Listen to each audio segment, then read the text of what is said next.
안녕하세요. 나지막이 읽는 밤입니다. 오늘은 가난과 고난 속에서도 포기하지 않고 믿음과 사랑으로 다시 일어서는 한 소년과 가족의 이야기, 공장소년을 여러분께 들려드릴게요. 기도와 따뜻한 손길이 만들어낸 기적 같은 이야기. 이 고요한 밤 조용히 귀 기울여 들어주세요. 여러분의 마음에 작은 위로가 닿기를 바랍니다. 존이, 얘야, 죽 한 그릇만이라도 먹고 가. 이렇게 추운 날엔 따뜻한 걸 먹고 가야지. 존이는 벽난로 옆에 놓인 사발을 들여다보았다. 사발 옆에는 재만 남은 장작이 희미하게 타고 있었다. 존이는 고개를 저으며 말했다. 난 별로 배 안 고파요, 엄마. 그거 엄마랑 엘라 먹을 만큼밖에 없잖아요. 그리고는 더 말없이 서둘러 밖으로 나갔.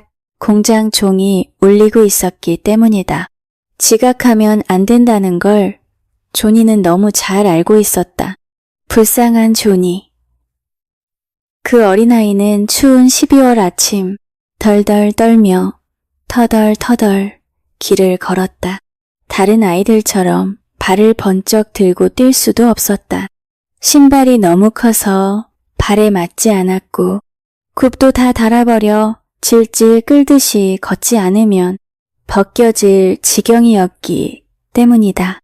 공장까지는 불과 400m도 채 안 되는 거리였지만 배도 고프고 몸도 추운 조니에게는 끝없이 멀게 느껴졌다. 조니는 문득 엘라처럼 아기였으면 하고 말았다.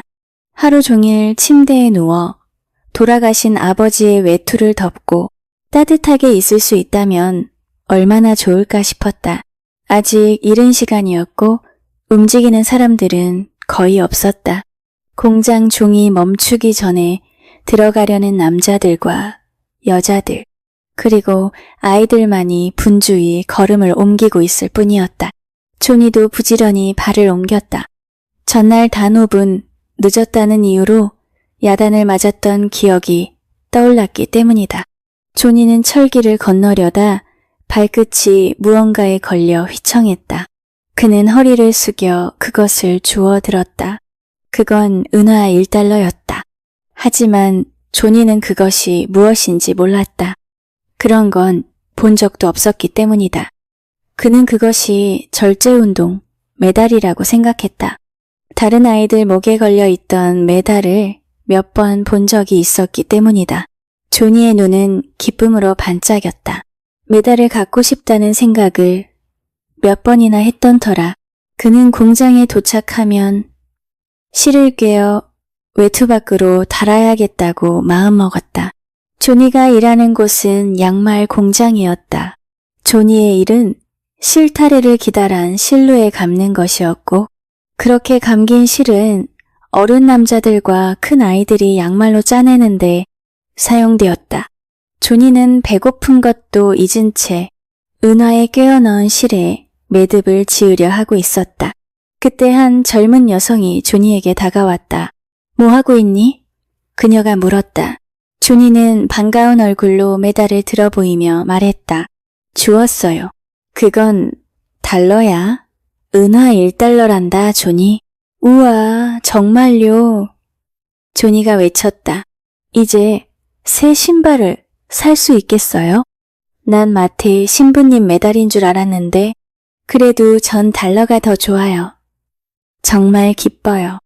여자는 조니의 창백한 얼굴을 바라보다가 무심코 말을 꺼냈다. 얘야, 배고프지 않니? 아니요, 괜찮아요. 아침엔 뭐 먹었니? 조니의 입술이 살짝 떨렸다. 하지만 그녀의 다정한 얼굴을 보니 적어도 이 사람은 자신에게 해를 끼치지 않을 거라는 걸 알 수 있었다. 그래서 그는 어머니가 오래 앓고 있다는 이야기부터 점점 가난해져 지금은 자신이 벌어오는 돈 외엔 아무것도 남지 않았다는 이야기까지 모두 털어놓았다. 엘라가 저보다 더 배고플 것 같았어요. 조니는 맑고 푸른 눈으로 여자의 얼굴을 바라보며 말했다. 그래서 죽을 안 먹고 나왔어요. 잠깐만 기다려. 그렇게는 일하게 못 보내겠어. 그녀는 그렇게 말하곤 문 밖으로 나가 긴 계단을 급히 내려갔다. 조니는 자신의 작은 의자를 실 감는 바퀴 앞으로 바짝 끌어당겼다. 그 바퀴에는 고운 실타래가 걸려 있었고 그는 발로 바퀴를 돌리기 시작했다. 그때 여자가 다시 나타났다. 작은 바구니를 들고 있었다. 자, 조니, 이거 먹어. 그리고 이것도. 그녀는 버터를 바른 비스킷 하나와 차가운 고기 한 조각을 건네주었다. 그리고 나머지는 집에 가져가렴. 너랑 엄마, 엘라까지 다 같이 푸짐하게 점심 먹을 만큼은 될 거야. 불쌍한 조니는 놀라 말문이 막혔다. 이 모든 게 정말 자기 몫이라는 사실이 좀처럼 믿기지 않았다. 여자가 먹는 모습을 지켜보고 있자 조니는 주머니에서 은화 1달러를 꺼내 조심스럽게 그녀에게 내밀었다. 아니야, 아니야. 여자가 손을 내저었다. 그건 엄마께 드려. 아마 현명하게 쓰실 거야. 그날은 조니에게 정말 행복한 하루였다. 어쩌면 지금껏 살아오며 가장 기뻤던 날일지도 몰랐다. 그는 그날 아침 자기 몫을 포기하면서 엄마와 동생을 먼저 생각했고 마침내 하늘은 그를 위해 따뜻한 마음을 가진 사람들을 보내주었다. 도널드 마일스는 양말 공장의 관리자였다. 그는 얼마 전 젊은 아내와 결혼했고 공장 근처 새로 지은 집들 중 하나에 함께 살고 있었다.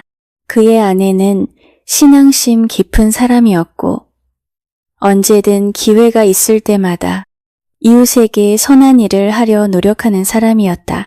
그녀는 주일학교에서 아이들을 가르치고 있었고 공장에서 일하는 아이들 중에서도 학생을 데려올 생각이라고 남편에게 말하곤 했다. 그녀는 몇 번 조니가 계단을 급히 올라가는 모습을 본 적이 있었고 속으로 생각했다. 저 아이는 이런 일을 하기엔 너무 작아 보여. 그러니 그날 아침 조니의 순박한 이야기를 들었을 때 그녀가 어떤 마음이었을지는 짐작하고도 남음이 있다. 그날 저녁 조니와 어머니는 하루 동안 있었던 여러 일들과 만남에 대해 이야기를 나누고 있었다. 그때 마일스 부인이 문을 열고 들어왔다. 그녀는 남편에게 이렇게 말했었다. 그 아이는 거짓말을 하지 않았어요. 그 눈빛엔 진실함이 가득했어요. 그래도 오늘 꼭 직접 가보려고요. 저 집은 먹을 게 하나도 없어요. 거의 굶주림 직전이라니까요. 조니야, 탈벗 부인이 말하고 있었다. 그 은하가 정말 우리 거였으면 좋겠구나. 그랬다면 새 신발을 사줄 수 있었을 텐데. 하지만 우리 것이 아니니 어떻게든 주인을 찾아야겠지.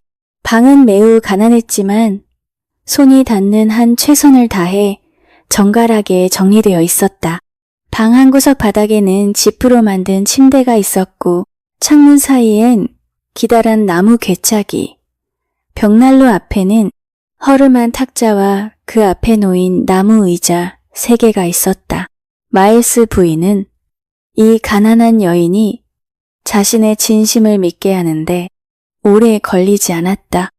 그리고 그 짧은 방문 동안 그녀는 한 가지 중요한 사실을 깨달았다. 비록 한 사람은 너무 가난하고 다른 한 사람은 상대적으로 풍족했지만 그 둘을 깊이 이어주는 끈이 있다는 것. 바로 그들은 모두 그리스도를 사랑했고 언젠가 천국에서 함께 살기를 소망하며 살아가고 있다는 점이었다. 마일스 부인은 자리를 털고 일어나며 조니에게 말했다. 이 은화는 내가 가져갈게. 남편에게 주인을 찾으려면 어떻게 해야 할지 물어보고 네 일자리도 바로 알아볼게. 그녀는 미소를 띠며 말을 이었다. 양말 마무리하는 일로 하루에 1달러는 벌 수 있단다. 나처럼 바느질 못하는 사람도 말이지. 그러니까 용기 잃지 마. 우리에게도 곧 좋은 날이 올 거야. 일을 구하려고 정말 여러 번 시도했었어요. 조니의 엄마는 고개를 저으며 말했다. 그럴 때마다 일자리가 없다고만 하더라고요.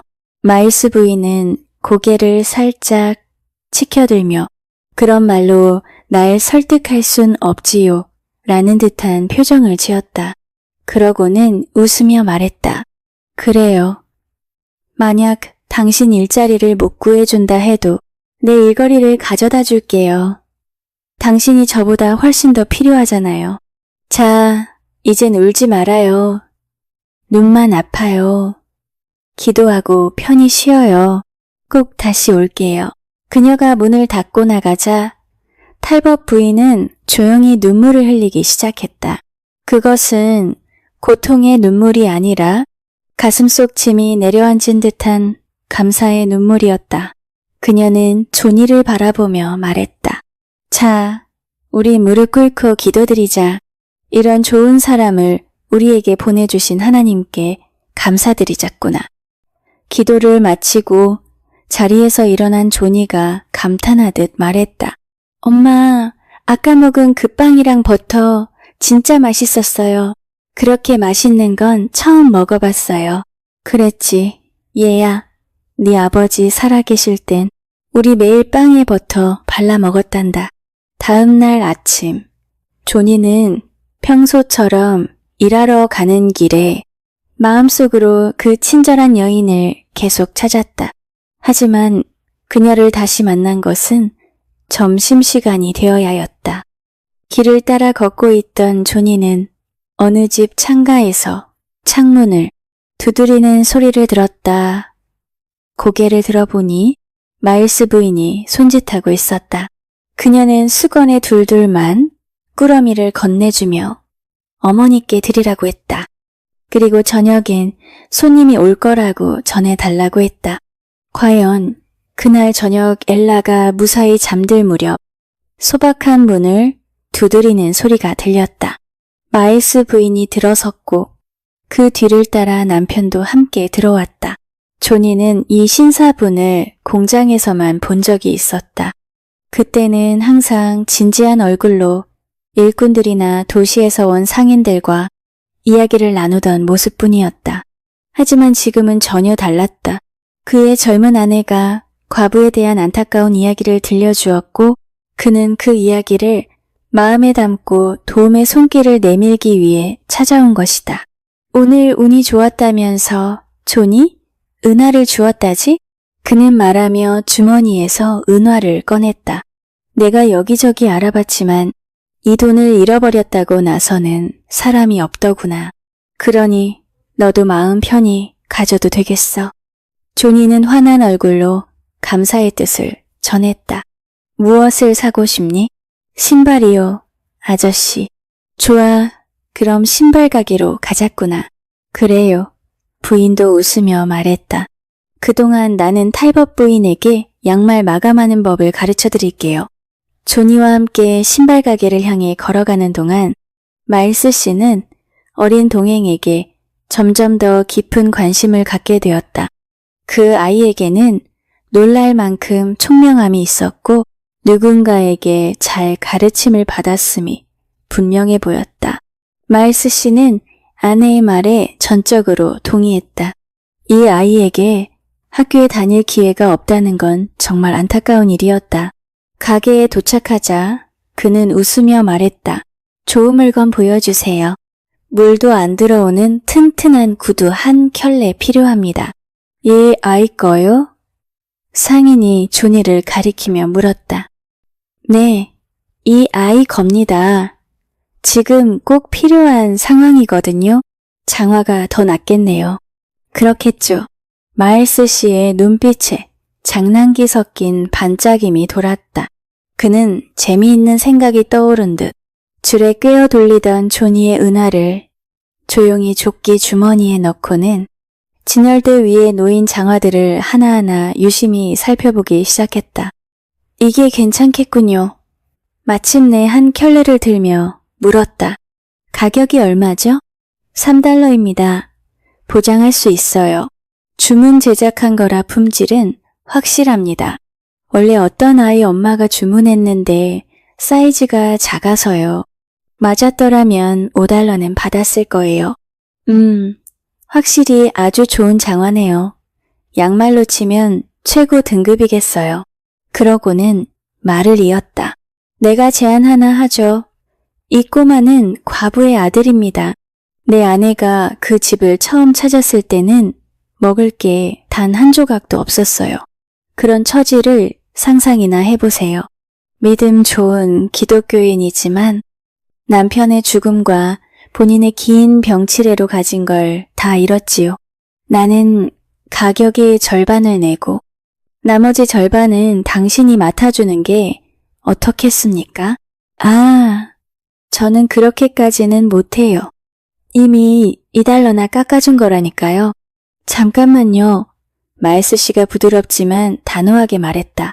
제가 그 과부를 위해 성금을 모으려고 합니다. 직접 보면 가슴이 아플 정도로 정말 아무것도 없이 사세요. 당연히 당신 이름도 명단에 있어야지요. 꼭 필요합니다. 자, 여기 적습니다. 앨런 매닝 1달러 50센트. 나중에 이 아이를 따뜻하고 행복하게 해줬다는 걸 생각하면 분명 기쁠 겁니다. 글쎄요. 그렇게 말씀하신다면 어쩔 수 없죠. 감사합니다. 그리고 말인데요. 당신 부인도 제 아내와 함께 힘을 모아서 그 과부의 작은 집을 조금이라도 사람 사는 곳처럼 바꿔보는 건 어때요? 두 분이 함께 일하면 참 잘 어울릴 겁니다. 마일스 부인 말로는 영양가 있는 음식 몇 끼가 약국 하나보다 더 큰 도움이 될 거라네요. 그분은 지금 자신이 폐병에 걸렸다고 믿고 있으니 말이에요. 매닝 씨는 장화를 잘 싸서 조니에게 건넸다. 조니는 떨리는 입술로는 말하지 못했지만 그 눈빛에는 진심 어린 감사가 담겨 있었다. 두 사람은 함께 집으로 향했다. 자, 조니. 마일스 씨가 말했다. 이건 네 메달이야. 진실한 아이로 있는 한 목에 걸고 다니렴.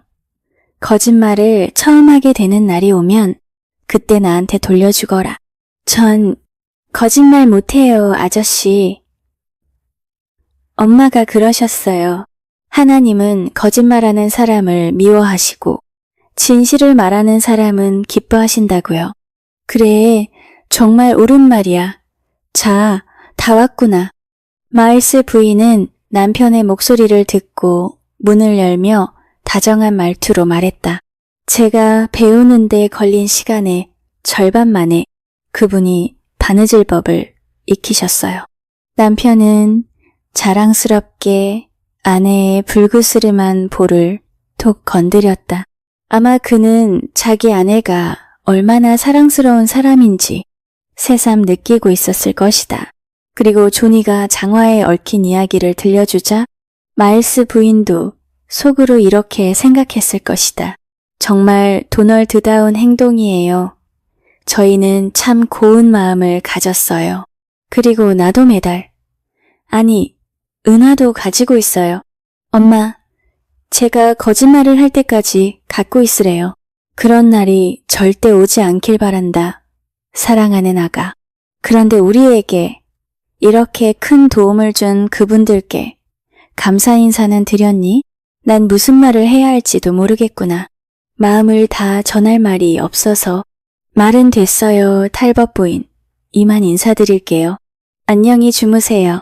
실제로 탈벗 부인에게 도움의 손길이 닿은 건 기적 같은 타이밍이었다. 그녀의 폐에 걸린 기침은 이미 깊이 자리 잡고 있었고 그 상태가 계속되었다면 생명을 위협했을 것이다. 방은 눅눅하고 싸늘했으며 겨울을 나기엔 옷가지도 턱없이 부족했다. 마일스 부인은 돈이 생기기를 기다리지 않았다. 당장 나무와 옷, 음식을 마련하지 않으면 안 되는 상황이었다. 지금 그대로 두면 저 가족은 얼어 죽거나 굶어 죽게 될 거예요. 마일스 부인은 이웃집들을 돌며 호소했다. 일단 생명을 구할 만큼만 도와주세요. 몸이 좀 나아지고 따뜻해지면 그분은 스스로 가족을 먹여 살릴 수 있을 겁니다. 불과 2주 만에 그 방은 완전히 달라졌다. 깨졌던 유리창은 수리되어 햇빛이 방 안으로 환히 들어왔고, 오래됐지만 멋스러운 침대, 곱게 칠해진 의자 4개, 양쪽 날개가 달린 테이블, 작은 거울, 조각천으로 만든 덮개, 그리고 귀엽고 작은 난로까지 생겼다. 방 안은 이제 포근하고 따뜻해졌다. 조니는 퇴근길에 콧노래를 부르며 춤추듯 집으로 돌아오면서 그렇게 생각했다. 게다가 마일스 부인은 어떤 할머니에게서 얻은 약초 시럽도 구해다 주었는데 그 덕분에 탈벗 부인의 지독한 기침도 거의 나았다. 이제는 옆구리에 참을 수 없는 통증 없이도 바느질을 제법 능숙하게 할 수 있었다. 어느 날 그녀는 친애하는 마일스 부인에게 이렇게 말했다. 이전의 고통을 잊을 수만 있다면 정말 행복할 것 같아요. 다시는 이렇게 마음 편할 날이 없을 줄 알았거든요. 당신이 겪어온 일들을 저에게 들려주세요. 마일스 부인이 말했다. 어느 오후 조니가 공장에서 일하고 있고 엘라는 낮잠을 자고 있을 때 탈벗 부인은 조용히 이야기를 시작했다. 저는 17살에 결혼했어요. 남편과 함께 뉴욕주 서부로 이사갔지요. 남편은 목수였고 임금도 좋아서 부족함 없이 지낼 수 있었어요. 조니가 거의 7살쯤 되었을 때 덱스터, 제 남편이 어느 날 이런 말을 했어요. 함께 일하는 사람 하나를 집으로 데려와 함께 지내게 하고 싶다고요. 그 사람은 갈 곳이 없었고 술집에서 저녁 시간을 보내는 건 옳지 않다 생각해서인지 늘 외로워 보였어요. 그의 이름은 로버트 하디였고 함께 지내며 큰 불편도 없었죠. 그는 조니를 많이 예뻐했고 한가한 시간마다 아이와 놀아주거나 장난감을 만들어주곤 했어요. 그런데 어느 날 그가 아픈 몸으로 집에 돌아왔어요. 그리고는 꼬박이 주일 동안 침대에서 일어나지 못했죠. 덱스터와 제가 정성껏 간호했어요. 상태가 조금 나아지자 그는 고향에 계신 어머니에게로 돌아갔어요. 떠나기 전 벽난로 옆에 앉아 한참 생각에 잠겨 있었죠. 저는 그가 우리에게 고맙다는 말을 할 거라 생각했어요. 그런데 그러지 않았어요. 다만 덱스터의 손을 꼭 붙잡고 제게 작별 인사를 하려 애썼지만 목소리가 나오지 않더군요. 그 후로 다시는 그를 본 적이 없어요. 그래도 분명 그는 고마워했을 거예요. 의사도 그랬어요. 우리가 살렸다고요. 그가 떠난 바로 그날 밤 덱스터가 갑자기 의식이 흐려졌어요.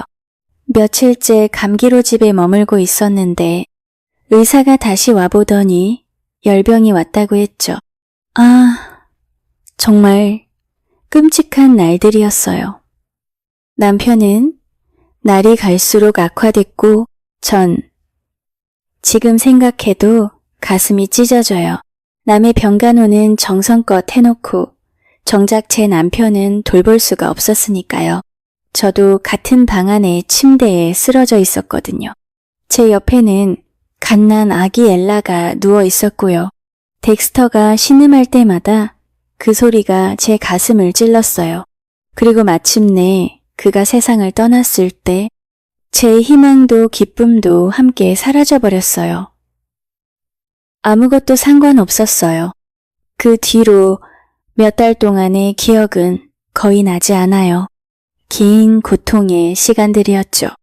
이웃들이 도와주지 않았다면 저도 그때 함께 죽었을 거예요. 목사님이 저를 찾아오시긴 했어요. 하지만 저는 그분이 무슨 말씀을 하셨는지도 제대로 이해하지 못했죠.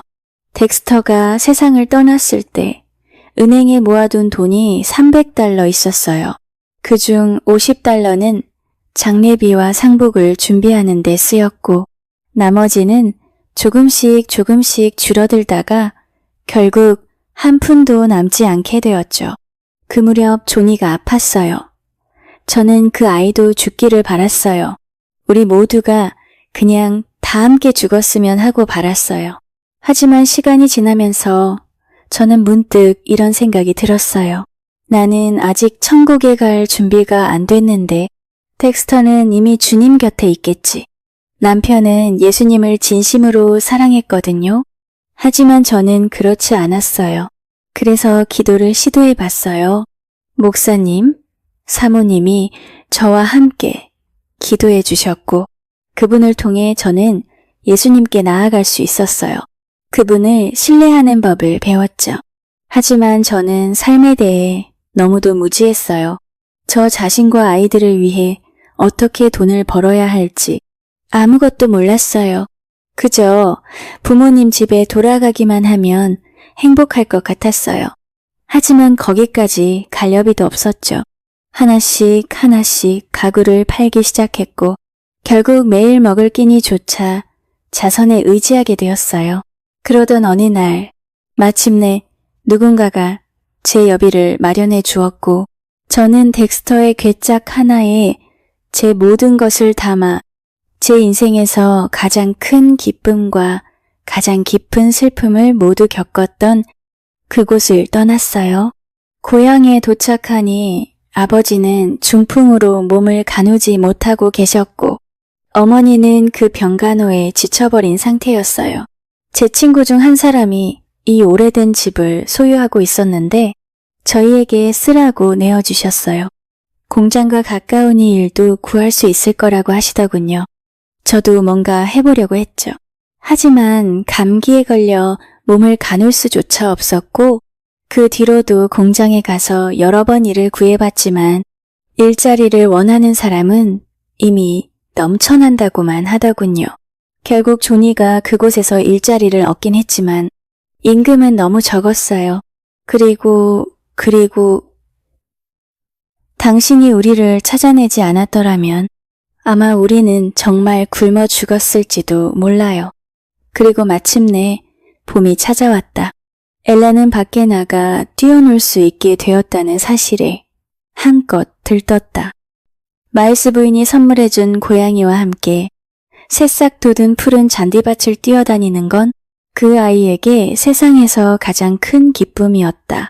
조니는 여전히 공장에서 일하고 있었고 탈벗 부인은 양말 마감을 하며 제법 넉넉한 생계를 꾸릴 수 있게 되었다.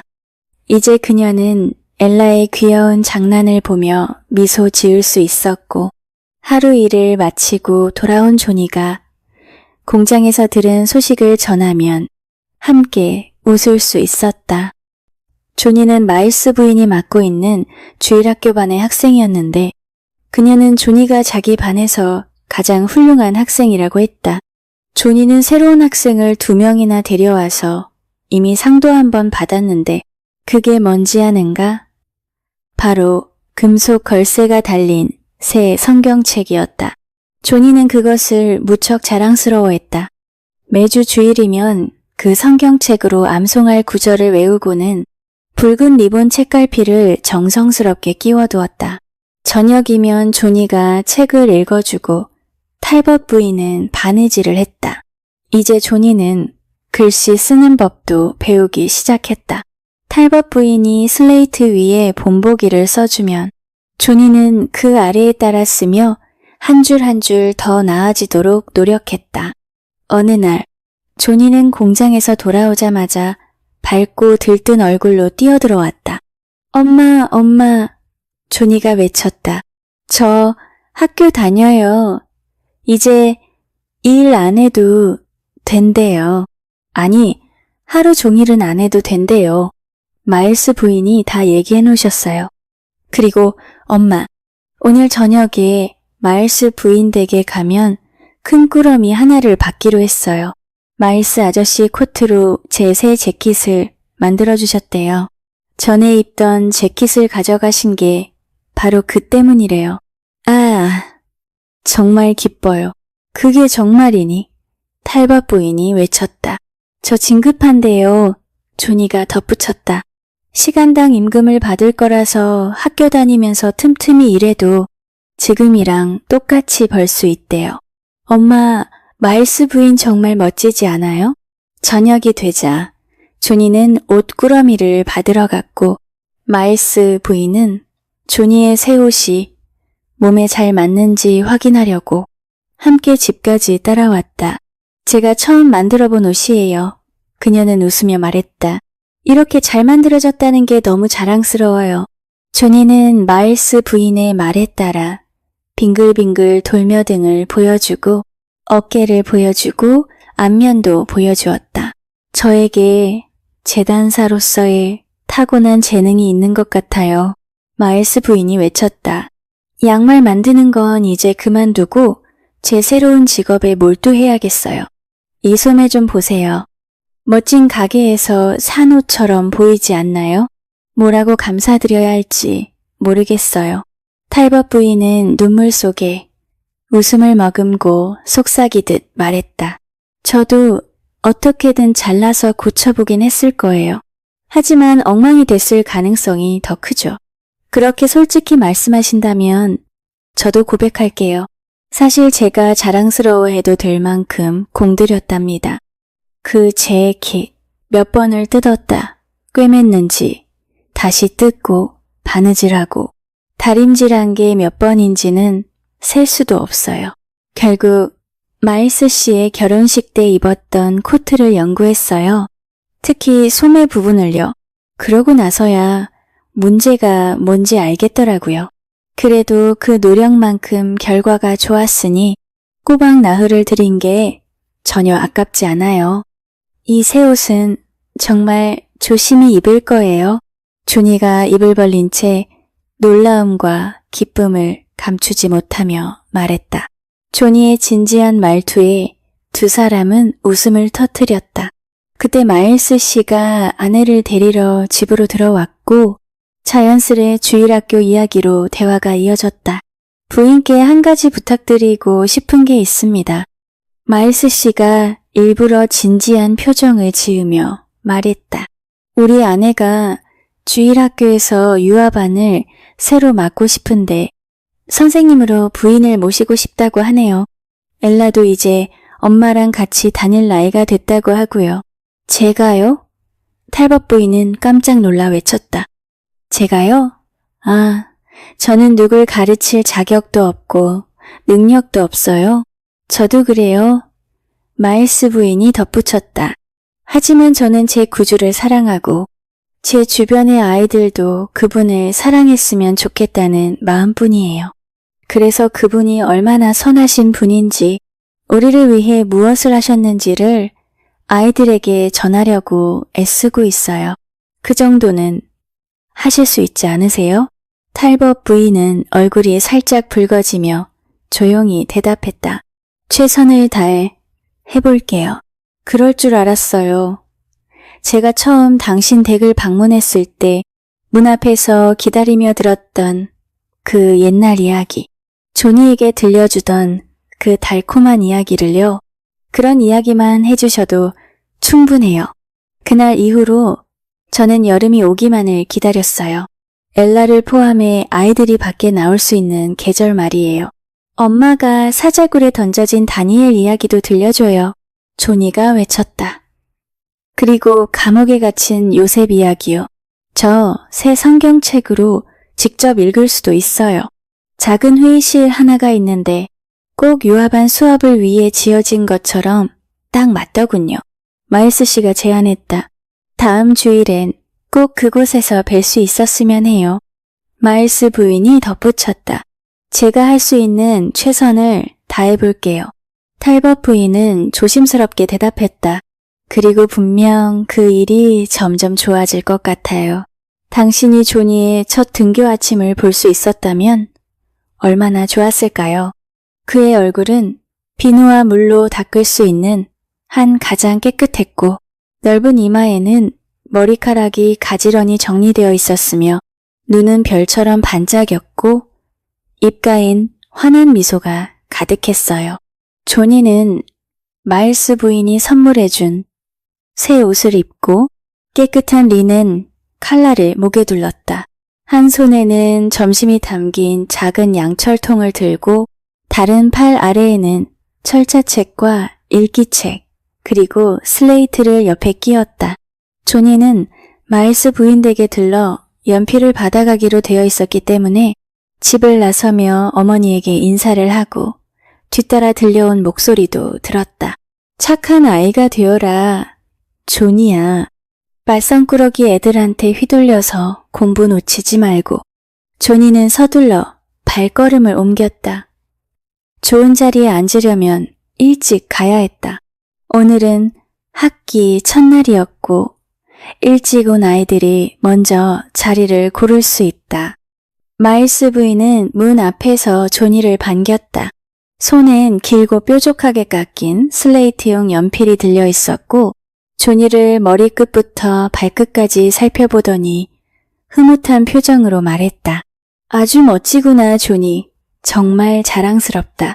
그녀는 조니의 발그스름한 볼에 입을 맞췄고 조니는 기쁜 마음으로 계단을 달려 내려갔다. 그럼 은하는 지금 어디에 있었을까? 물론 조니의 목에 걸려 있었다. 거짓말을 할 때까지 메달처럼 걸고 있으라고 했는데 조니는 한 번도 거짓말을 하지 않았기 때문에 여전히 그 은하는 어머니가 예쁘게 사다 꿰어준 리본에 달려 조니의 목에 매달려 있었다. 학교에서 조니는 선생님도 좋았고 친구들도 마음에 들었다. 그리고 친구들 역시 조니를 좋아했다. 수업 시간 동안 조니는 판사처럼 진지한 얼굴로 온 마음을 다해 공부에 집중했지만 쉬는 시간이 되면 그 누구보다도 즐겁게 놀았다. 공 던지기나 술래잡기 같은 놀이는 조니에게 처음 접하는 것들이었고 늘 일만 하던 조니에게는 그 모든 순간이 신세계였다. 주어진 시간 동안 그는 진심으로 그 놀이들을 만끽했다. 조니는 항상 공정하게 놀았고 친구들을 기꺼이 도와주었다. 그러다 보니 아이들 사이에서는 이런 말이 퍼지기 시작했다.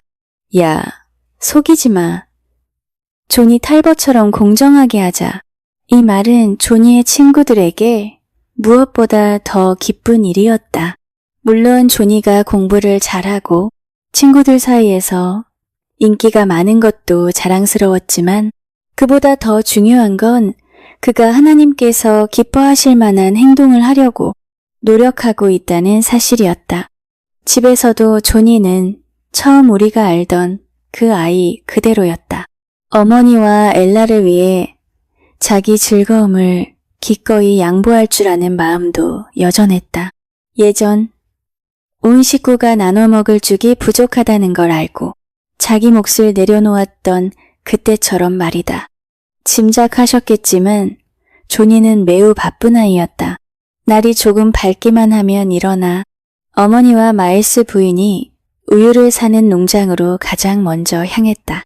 도착하면 농부보다도 먼저 도착해 있을 정도였다. 그리고는 양동이 2개를 들고 집으로 돌아와 다시 공장으로 향해 두어 시간 일했다. 그곳에서도 조니는 행복했다. 공장 사람들 모두가 그에게 미소를 지어줬고 조니는 콧노래를 부르며 일했다. 물론 시끄러운 기계 소리에 그 노래를 들을 수 있는 사람은 조니 자신밖에 없었지만 말이다.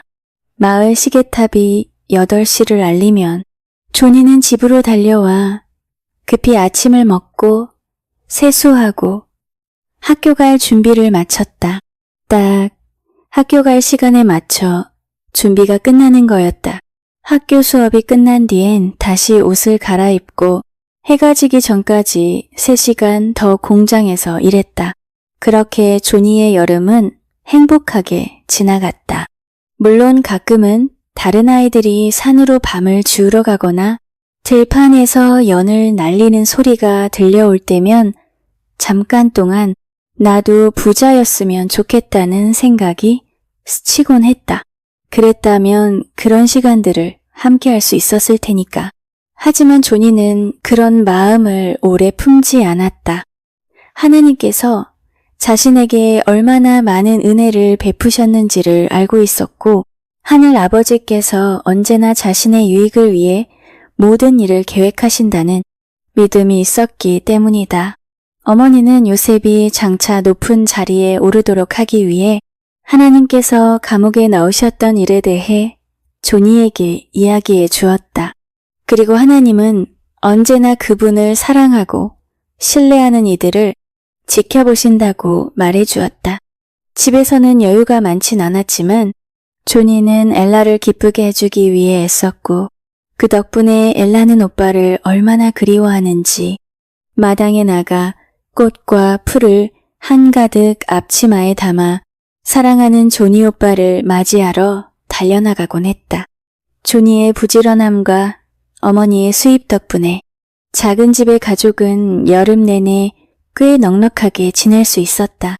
하지만 이제 일이 줄어들었고 과부인 탈벗 부인은 다가오는 추운 계절을 걱정스럽게 바라보고 있었다. 공장에서 일하는 여자들 중 3분의 1이 몇 주째 일거리를 받지 못하고 있다는 걸 그녀는 알고 있었다.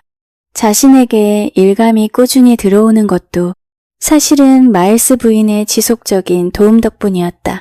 게다가 지금껏 번 돈으로는 기본적인 식료품은 충분히 마련할 수 있었지만 이 수입이 계속된다고 해도 겨울을 나는데 꼭 필요한 땔감과 따뜻한 옷까지 마련하긴 어려웠다. 비가 올 때마다 물이 새는 지붕을 고칠 돈도 전혀 없는 상황이었다. 그날 저녁은 음산한 11월의 어느 날이었다. 엘라는 아무 걱정도 없이 방 구석 침대에서 깊이 잠들어 있었고 탈벗 부인은 조니와 마주 앉아 조용히 이야기를 나누고 있었다. 과부는 한숨을 내쉬며 조니에게 조심스레 말했다. 다가오는 시련이 걱정된다고. 모든 게 어둡게만 보여. 그녀는 조용히 말을 이었다. 겨울을 어떻게 버틸 수 있을지 도무지 희망이 안 보여. 이 집도 지붕에 새로 널빤지를 덧대지 않으면 더는 살 수 없을 것 같아. 그런데 그건 비용이 엄청 많이 드는 일이잖니. 우리 모두 따뜻한 옷도 필요하고. 조니야, 아마 너는 학교를 그만두고 지금보다 더 힘들게 일해야 할지도 모르겠다. 그녀는 다시 깊은 한숨을 내쉬었다. 조니의 턱이 떨리기 시작했다. 그는 울음을 참으려 애쓰며 말했다. 공장에서는 일 못해요? 엄마, 오늘 아저씨 하나가 그러셨어요. 상인들한테 주문이 끊겨서 조만간 공장이 멈출지도 모른대요. 과부는 자신의 창백한 얼굴을 두 손으로 감쌌다.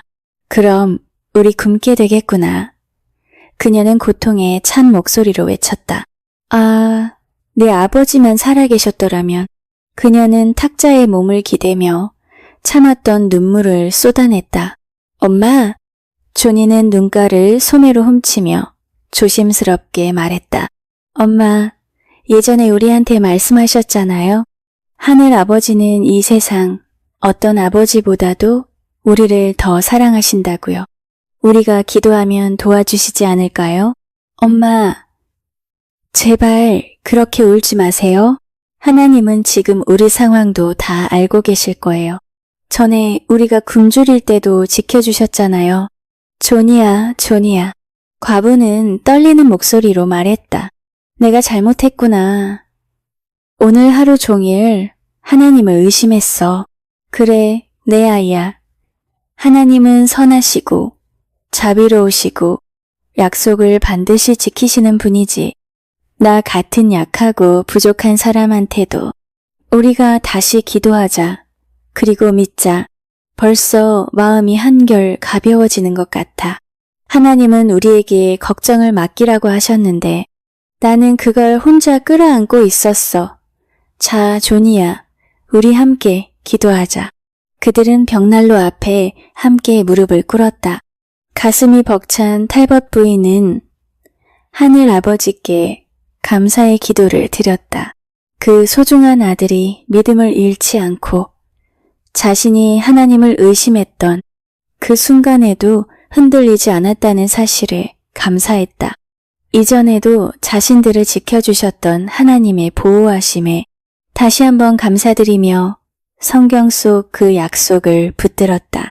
내가 과부의 하나님이 되며 고아의 아버지가 되리라. 탈벗 부인은 자리에서 일어나 앉으며 거의 웃음에 가까운 미소를 지었다. 이제 마음이 한결 가벼워졌어. 그녀는 한층 밝은 목소리로 말했다. 우리 하늘 아버지는 우리를 도우실 능력이 있으시고 또 도와주시길 원하시는 분이라는 걸 알겠어. 존이야, 내 소중한 아이, 너랑 엘라가 이렇게 곁에 있는데 내가 어떻게 불평할 수 있겠니? 집에 오는 길에도 계속 속으로 기도했어요. 조니가 조심스럽게 말했다. 우리가 어떻게 해야 할지 몰랐지만 계속 마음속으로 되뇌었어요. 하나님은 다 알고 계셔. 감옥에 있었던 요셉 때처럼 말이야. 어머니는 조니를 자신의 곁으로 끌어당겨 이마에 가만히 입을 맞췄다. 이제 자야지. 그녀가 말했다. 미래는 하나님께 맡기더라도 우리가 해야 할 몫은 다 해야 하잖니. 난 앞으로 일주일 분량의 일이 남아있고 너도 내일 아침 일찍 일어나서 내 일터에 가야지. 일이 끊기게 되면 그래도 뭔가 길이 생길 거란 믿음이 들어. 조니는 조용히 자리에 누웠고 어머니는 그가 잠든 줄 알았다.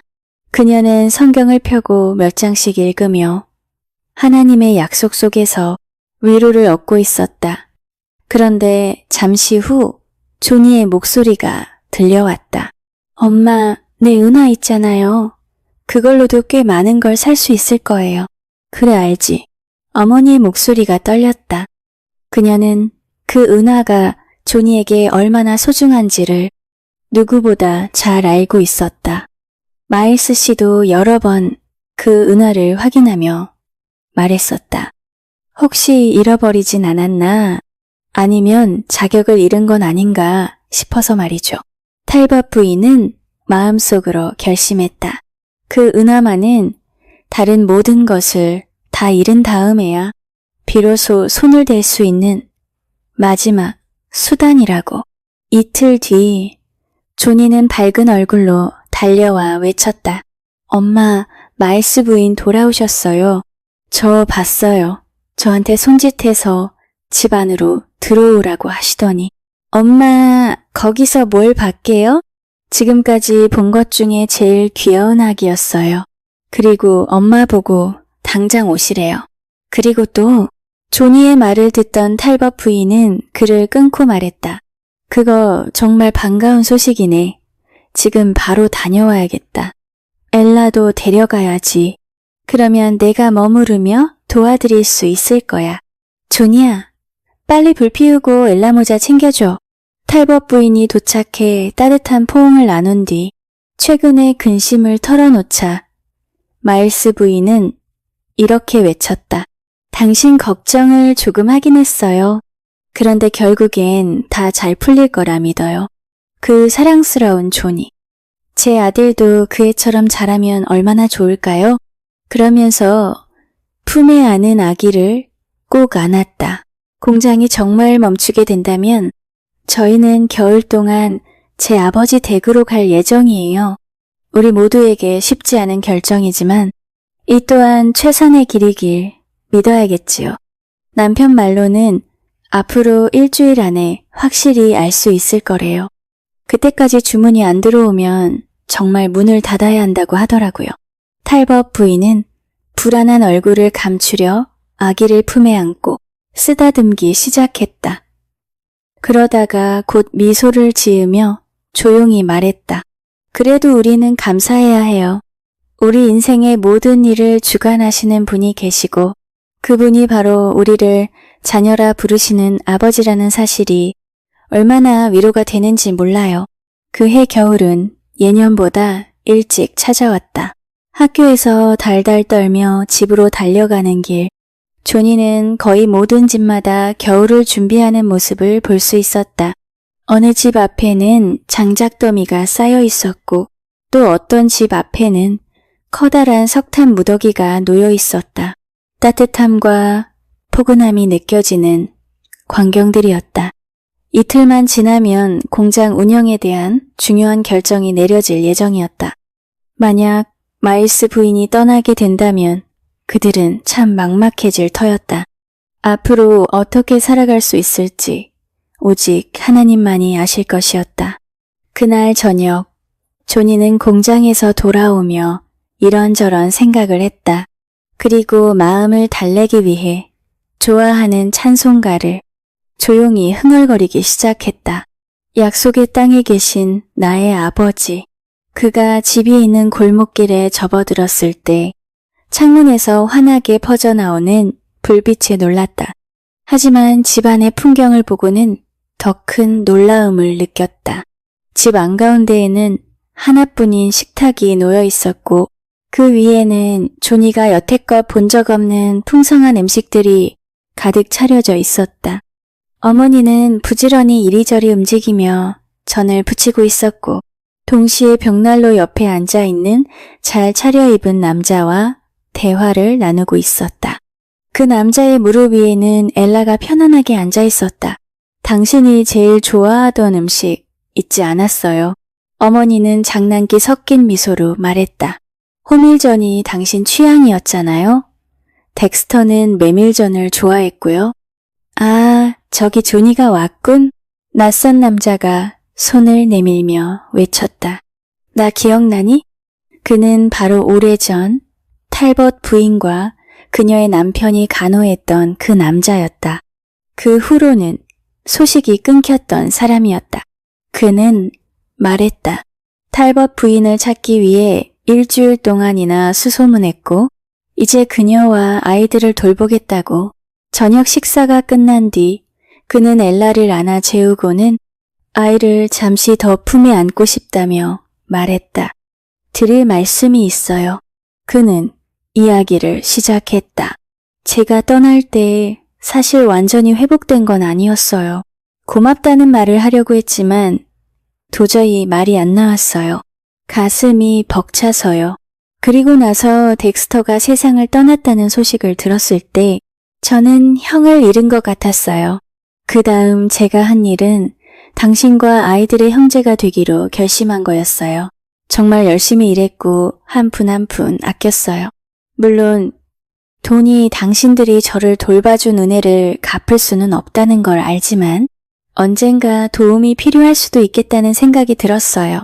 그러면서 그는 작은 꾸러미 하나를 내밀며 말했다. 이게 제가 처음으로 벌어모은 돈이에요. 당신을 위해 따로 떼어둔 거예요. 과부는 포장지 한 귀퉁이에 적힌 글을 보고 얼굴이 붉어졌다.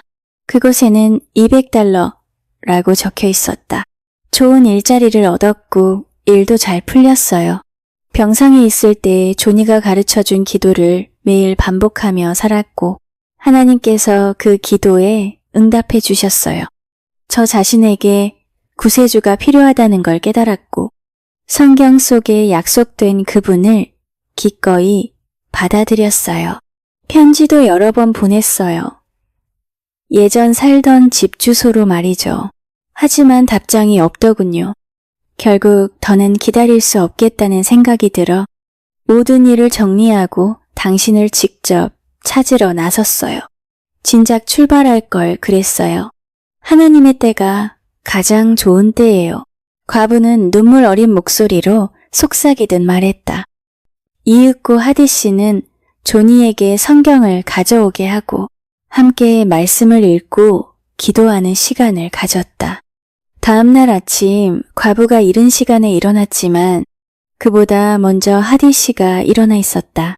그는 지붕 위에 올라가 집을 살펴보고 있었고 그날 안에 새는 지붕은 수리되었고 부러진 계단도 고쳐졌으며 현관문에는 새 자물쇠까지 달렸다. 해질 무렵 하디 씨는 밖에 나갔다가 곧 다시 돌아왔다. 그가 타고 온 마차에는 밀가루 1통, 감자 2통, 그리고 여러 개의 작은 꾸러미들이 실려 있었다. 1시간쯤 지나자 마차가 다시 도착했는데 이번엔 깔끔한 침대 프레임과 매트리스, 두꺼운 담요, 2장, 그리고 침대볼을 만들 수 있는 면직물 한 필이 실려 있었다. 탈법 부인은 두 손을 가슴에 모으고 속으로 말했다. 주님께서 정말로 나를 돌아보셨구나. 그녀는 떨리는 목소리로 고마움을 전하려 했지만 하디 씨는 부드럽게 웃으며 말했다. 조금만 기다려요. 결국엔 제가 이기적인 사람이라는 걸 알게 될 거예요. 그날 밤 아이들이 잠든 뒤 두 사람은 오랫동안 이야기를 나눴다. 아마 그 때문이었을 것이다. 다음 날 아침 존이가 봤을 때 어머니의 뺨에 옅은 홍조가 감돌고 있었던 건 이리 와보렴, 존이. 하디 씨가 작은 의자를 끌어당기며 말했다. 난 네 아버지를 정말 사랑했단다. 그분은 내가 살아오며 만난 사람 중 가장 훌륭한 분 중 한 분이셨지. 하지만 이제 그분은 우리 곁에 없고 어젯밤 네 어머니가 내가 너와 엘라의 아버지가 되는 걸 허락해 주셨어. 존이야, 넌 나의 참된 아들, 사랑스러운 아들이 되어줄 수 있겠니? 그는 두 팔을 벌렸고 존이는 그의 품에 안겼다. 좋은 아들이 되도록 노력할게요. 존이는 속삭이듯 말했다. 하디 씨는 미루는 건 의미 없다고 말했고 그렇게 해서 그들은 그 다음 주일 아침 목사님의 집에서 조용히 결혼식을 올렸다. 신부는 마일스 씨의 인도로 입장했다. 하디 씨는 처음에 집을 살펴보며 수리할 만한 가치가 있다면 고쳐 쓰자고 마음먹었다. 하지만 살펴보니 집의 들보는 여기저기 썩어 있었고 기초 목재는 땅속으로 가라앉은 상태였다. 그는 결국 이 집을 고치는 것보다 새로 짓는 것이 낫겠다고 판단했고 마침 그럴 만한 여유도 충분히 있었다. 그는 낡은 헛간 하나를 임대해 작업장으로 손질했고 다른 일이 없을 때면 틈틈이 새 집의 뼈대를 짜고 문과 창틀을 만들며 성실히 일했다. 공장은 한동안 문을 닫았지만 몇 주 지나지 않아 다시 가동되었다. 마일스 씨가 짐을 챙겨 떠날 준비를 막 하려던 참에 대량 주문이 들어왔고 그로 인해 이전 직원 전원을 다시 고용해야 했다. 조니는 학교를 그만두지 않았다. 전처럼 아침 2시간만 공장에서 일했다. 밤에는 일하지 않았는데 새아버지가 모든 아이는 놀 시간도 가져야 한다며 반대했기 때문이다. 그리고 하디 씨가 직접 하는 일이 많아졌을 때는 조니가 어머니를 위해 장작을 패거나 잔심부름을 도왔다. 봄이 되자 새 집이 완공되었다. 단정하고 깔끔한 집으로 현관문 위엔 예쁜 포치도 있었다. 조니와 그의 어머니는 종종 예전에 힘들었던 날들을 이야기하곤 했다. 그리고 그때마다 가장 절박했던 순간에도 자신들이 선하신 하나님을 잊지 않고 신뢰했던 일을 기쁜 기억으로 떠올렸다. 하디 씨는 어느 저녁 조니의 슬레이트에 손수 도면을 그려가며 설명했다. 여기가 현관문이야. 들어오면 복도가 있고 그 옆쪽 방은 주일방이라고 부르자. 나중에 그 방엔 오르간을 들여놓을 거고 주일마다 찬송가를 함께 부를 거야.